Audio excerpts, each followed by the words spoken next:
అయితే మనం చేయాల్సింది ఏంటంటే మనకి ఇట్లా బాగానే ఉంది కదా అని చెప్పి ఊరుకోవడానికి లేదు. ఎందుకంటే ఇది రాను రాను పెరుగుతూ పోతే తప్పించి తగ్గదు. ఇప్పుడు ఈ రోజున 10 మంది 15 మంది అయితే రేపు పొద్దున 20 మంది అవుతారు, ఎల్లుండి 25 మంది అవుతారు, తర్వాత 30 మంది అవుతారు. ఎందుకంటే ఈ విషయాన్ని అట్లా నూరిపోస్తూనే ఉంటారు. కాబట్టి మనం దీన్ని ఎక్కడో చోట అడ్డుకట్ట వేసి దాన్ని మళ్ళీ మనం రివర్స్ చేయాల్సిన బాధ్యత మనకు ఉంది.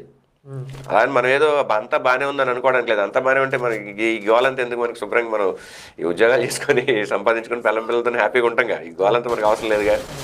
పరిస్థితి అంత బాగుందని నేనేం అనట్లేదు. మనం చేయాల్సిన పనులు చాలా ఉన్నాయి. నిస్సందేహంగా దీని వెనకాల మాత్రం ఒక వ్యూహం, ఒక వ్యవస్థీకృతమైన కుట్ర ఉండడానికి అవకాశాలు భేషుగ్గా ఉన్నాయి. అందులో మనం ఏం సందేహించాల్సిన అవసరం లేదు. ఒకటే ప్రమాణం, అంత పెద్ద న్యూస్ ఛానల్స్లోకి ఇటువంటి వ్యక్తికి ఎట్లా ఎంట్రీ లభిస్తుంది? లభించదు. ఆర్గనైజింగ్ ఒక వ్యవస్థ పనిచేస్తుంది దీని వెనకాల అనుకుందాం. అయితే వాళ్ళు పనిచేస్తున్నారు, ఓకే.